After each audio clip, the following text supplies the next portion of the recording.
Quinn pumps once. Buys some time and finds Samardzija. Samardzija with a cutback. 5. Touchdown! What's up, everyone? I am Sean Moriarty. I am Benjamin Walters. And this is the Two Irish Brothers Show. Now, you guys know the drill. We don't need to tell you this. Like and subscribe this video.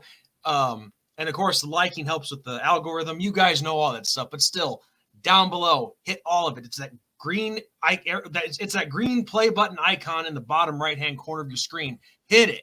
Give us some likes. Give us some love. We put on a good show for you guys. So, Ben, before we get started, we have a couple of quick announcements to make for the audience. Not much. It's a little teaser, if you will. But first off, any of you guys who are going to be following the United Football League next month when it gets started after the merger of the XFL and the USFL, Ben and I, and in particular for all you Battlehawks fans out there, we are going to be covering the St. Louis Battlehawks here on this channel in a little segment that we're going to be putting together, but I'm not going to tell you guys what it's called yet. We still have to put some things together for that. So next month, Ben, Battlehawk football kicks off. How are you feeling about it? I'm excited, dude. I love that football's back in St. Louis. Can't wait. And how about the fact that AJ McCarron is returning as quarterback? That makes it all the more sweeter. All the more sweeter. Oh, yes. But you guys will hear more about that next month once we get going with that. Ben, $1 million question for you. Are you going to be ready to scarf down some Happy Meals? I think I will. And I will. And I know that I've been mentioning that and promoting that a little bit, but I'll explain the story later. But long story short, it's a punishment that Ben owes me from a couple years ago. He's got to pay up on it. And honestly, I win either way, because even if you don't finish all 5 Happy Meals in 2 minutes, you're going to have to slap yourself in the face. Yeah. So this is a win for me anyway. It's not a challenge. This is a punishment. But if you were to complete this, it would be a major feat that I think even Joey Chestnut or Kobayashi would be proud of. Yeah. So we'll keep you guys posted on when all this stuff is going down. But right now, we got some big news to talk about. Well, hey, let me stop you right there, though, because I have an announcement about this channel moving forward. Go for it. Pretty exciting, and Sean and I have already talked about this. And as soon as I say what I'm going to say, Sean will know exactly what I'm saying. So I have officially taken a new position in my job, and I am moving to first shift. So we are planning on doing a weekly live show. Probably Thursday night is what I'm thinking. Since another big namer has his Friday nights, I think we'll do Thursday night so we don't conflict. But yes, so we're going to be doing a weekly live stream with us and probably even Ryan from Week Zero Productions, if he's down for it. Because Ryan's always been like filling in for me when I'm on second shift. So I'm officially moving to first shift in 2 weeks, not this week, but the following week. So basically the first week of March, I am officially on first shift and moving buildings and all that. So I'm excited and nervous. But what I'm most excited about, aside from that new job, is that I can do more for this channel now, and I can be even a bigger part of the Two Irish Brothers Show, because Sean shoulders the load, if you will, when it comes to that during the weekend stuff. Like anything that's breaking news, like Sean's got to handle it and stuff. So now that I'm moving to that, I can take a little bit of that load off of him, and we can make this channel even better. So I'm pretty excited, but let's get into what we were actually going to talk about, and that is what? Well, yes, for starters, we've got the playoffs, but something that I've got to address first. So we obviously, Ryan and I talked about this on our recent live stream on this past Friday night. And we all know by now that the college football playoff, they approved the 5+7 format, which is the top 4 Power 4 conferences now, since the Pac-12 is pretty much no more. Yeah. Plus the Group of 5 team that's the highest ranked. They're going to make up that 5, and then the 7 is going to be wild cards or Mhm. at large, whatever term you want to use. At But- large, yeah. But before we break this down and how it could affect Notre Dame and college football in general, I got to say this, and we covered this too on Friday. First off, there was nobody that I saw in the Notre Dame fan base complaining about us not being able to get a first round bye. We all knew that was not going to happen. We're independent. We're not in a conference. We knew what was going to happen when they approved this new format. Yep. So nobody was really complaining. But of course, Ben, you saw it along with myself and everybody else. Good old Mr. Paul Finebaum, aka a term that I'm not going to use on this channel. It's already been posted elsewhere, and I already said it on Friday night. But he has to open his mouth, talk crap about us as he always does, and said, "Cry me a river." Well, cry him a river for what? Nobody was complaining about it. No Fighting Irish fan was complaining about not getting a first round bye. Yeah. And I just, Ben, we've talked about him before, and you and I both know that him, and of course, in this particular case, Stephen A. Smith was involved, but Stephen A. Smith, he's just a straight up clown who goes along to get along. He has no clue what he's talking about. Not that Finebaum does, but what I'm saying is Finebaum seems to have more of a problem with us than Stephen A. Smith does, because Stephen A. Smith never talks about us. Finebaum does from time to time. Yeah. And I got to tell you, Ben, we both know that Paul Finebaum likes to be the poor man's version of Howard Stern for college football commentary. Yeah. And I always used to think like, okay, this is just his shtick. He's saying this because he knows it'll rile people up. But I got to be honest with you, dude. And I told Magnum this on Friday. I think I said Ryan on Friday, but I meant Magnum. My bad. Finebaum is his shtick. It's not starting to sound like shtick anymore. I really think this guy has some personal issues with Notre Dame. What those are, I don't know.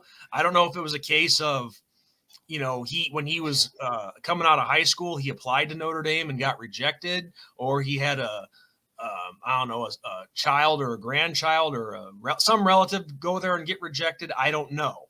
I mean, of course, myself personally, I have a theory which I'll share in a second, but this guy seems to have some personal issues with Notre Dame, because he doesn't go all. I mean, we're not the only ones who have had struggles in the playoffs or haven't been able to win some big games. What's this guy's problem? Yeah. Yep. Yeah. I got a theory, like I said, and I almost don't want to say it because some controversy is fun, but some controversy goes too far. But this is only a theory. Only a theory. I'm not saying this is fact. I almost believe that it's because he's Jewish and he has a problem with Catholicism or Catholics in general, because Notre Dame technically is, if I could say otherwise on this, I could do a whole separate video on this, but they are affiliated with the Catholic Church. Yep. And that's what I think. That's a theory that I have. He's Jewish and he has a problem with Catholicism or Catholics in general. Yeah. I mean, yeah, I don't know what his deal is with Notre Dame. I think him and Stephen A. Smith or Stephen A. Smith or however you say his name, I don't even know, because it's Spike Lee Jr. Both of them are just loser shock jocks. Like, they have nothing really to go off of, so they have to say these outlandish things like Skip Bayless, and they really don't have much knowledge of football. Like, Stephen A. Smith may have some knowledge about basketball, and he may have, an interesting opinion when it comes to that. But I mean, clearly, him and Finebaum have no idea what's really going on with anything in football. No, especially Finebaum. And I think Finebaum's bigger thing than Smith's is that he's associated with the SEC. I mean, let's be honest. I mean, like, let's call a spade a spade. He is legitimately associated with the Southeastern Conference. which is whatever. I mean, fine, like that's where you're from. That's what you followed your entire life, whatever. Okay. But I feel like when he starts going off about teams like Notre Dame and some of these other ones that he's brought up in the past, I feel like he knows that they could be a legit threat. And that's why he talks about them, because he talked about Michigan before Michigan won the title. And he wasn't exactly easy on them, and what? I mean, how'd that work out? Like, I mean, I hate giving Michigan credit, but what? They beat Alabama on the way to the title, Well, that's another thing too. Washington a game, I mean, so what? And I truly think that Finebaum is hoping that he gets enough people mad that it brings attention to whatever he is currently talking about. And it's pathetic. It's honestly pathetic in my opinion, because it's like, actually go off of something, like actually like do some research and break down some film or whatever. I mean, if you're going to criticize, then at least criticize properly and bring up like, oh, well, in the fourth quarter, Notre Dame can't complete, this kind of a pass, or, in the last 10 ranked matchups, Notre Dame has struggled in this one aspect of the game, and that's why they lose. Like, that's one thing, but it's different to just be like, well, Notre Dame needs to cry me a river and blah, blah, blah, blah. Like, all right. Well, so like I said, nobody is complaining about us not being able to get a first seed. No. And who cares about the seeds? You know what? All that matters is making it into the playoffs. That's all that matters. Okay. And I mean, I don't care if it's college football, the NFL, high school football, make the playoffs.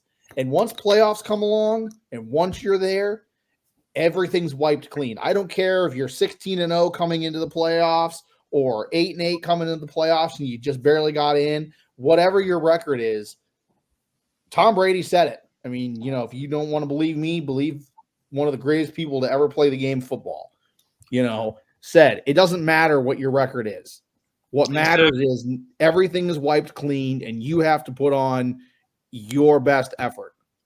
Well, with Finebaum, if his problem is with all the stuff that Notre Dame gets, like the NBC deal or a seat at the playoff committee table or whatever the case may be. I mean, Mike Golick, he said this recently too with on him and his son's show, but he also said it back in 2012 before the season got underway.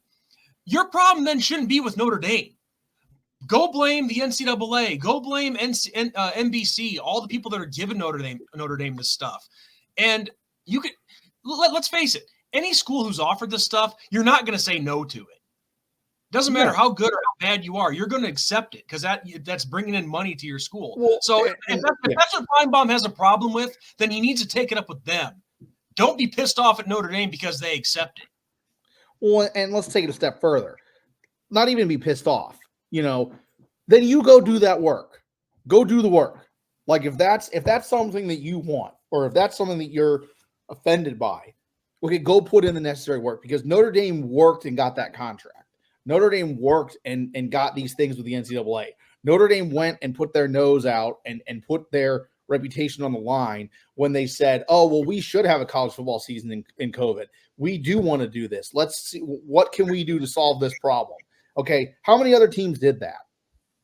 So, like, if you want these things, then go freaking work for it. Like, have we not remembered what this country was built on? I mean, come on now. If you want something bad enough, go work for it. Especially now where we have literally any kind of information at our fingertips. You can literally look up anything on the internet and figure it out. This is not the 1920s where you had to just hope and pray that you had success and figure it out. Now it's like, dude, there's step-by-step guides for everything. Like, it's so ridiculous hearing people like Finebaum whine and moan about stuff. Like, well, then he also made the comment about back in 2020 during the COVID year when he said, quote, we piggybacked off the ACC. Well, hey, the ACC didn't have to invite us in. No, it was a two-way street, and that's something else. And once again, it goes back to being a threat. Okay, who was the team that stopped the SEC's reign? Florida State, an ACC team. Who is the team that pushed Alabama around multiple times in the college football playoff? Oh, wait, once again, an ACC team in Clemson. So, like, who's the threat here? Have you noticed the pattern with Paul Finebaum? Every time he's got an issue with something, it's somebody or something that is a threat to the mighty SEC. Well, and also in particular, not just the SEC, but now that Nick Saban has retired from coaching, he doesn't have Saban's nutsack to blow on. Well, let me ask you this, okay? So he's got to find something else, is what I'm saying. Since we're on this topic, can we get like a whole like change.org thing going on? And can we get Finebaum off the air and get like someone like Saban? Someone who's actually done it and actually knows what to do and actually like has the football knowledge. Do you know what I would do to have to hear and watch Saban every day as opposed to that jagoff that freaking literally cannot figure out statistics to save his life? Can I refer to him by the nickname I gave him, please? If you would like. Paul Finebaum, a.k.a. a penis with ears. Get it going on Twitter, people, or X, whatever you call it. Get hashtag penis with ears. Let's get it trending. That's Paul Finebaum. So, yeah, you know, I think we've given him enough time. But it's crazy though. And you know what? We haven't even started the season yet. Like, we're like, how close are we to spring ball? And we're already getting this hate. I love it. And you know what? Nothing would make me happier than to watch us run this table this year, go undefeated in the regular season, hear everybody whine on our way to an undefeated season. Oh, Notre Dame never plays a good schedule. They had such an easy schedule this year. Cannot believe how easy it was for them. They totally don't deserve a spot in the playoffs. You know, like, I can't wait for that. I can't, because it's already starting and I'm already seeing it and I love it. I absolutely love it, because let's not talk about, and I like them. Okay. Before I go on, let me disclaimer, you know, especially for our friend Magnum. Okay. I like Georgia. Before I say what I'm about to say, okay, I got nothing against Georgia. I love Kirby Smart. I think that Georgia is clearly the team to beat right now in college football and all that. But let's not talk about and discuss the fact that Georgia had an extremely easy schedule on a potential three-peat championship year. Okay? Like, no one will talk about that, but God forbid Notre Dame has a quote-unquote easy schedule. Okay? Like, let's just put that out there. So anyway, yeah, I got nothing against Georgia. I hope Georgia continues to be great. But yeah, just one last thing I'd like to say in regards to Paul Finebaum. This is probably what he wants right now. The fact that we're even talking about it is to get people talking about his comments. Hey, let's piggyback off of him, because he doesn't like that. Yeah. Oh yeah, that's a good point. But I'll just say this: even though we're probably giving him what he wants or contributing to it, still doesn't change the fact that I think he has personal issues with Notre Dame. Doesn't change the theory that I mentioned earlier. But regardless, all I can say is, Paul, and this is where I wish we could get him on the show and talk to him. I wish we could. But all I can say is, Paul, you don't like what's going on? Well, you know what? You can cry us a river. Boo-hoo, piss off.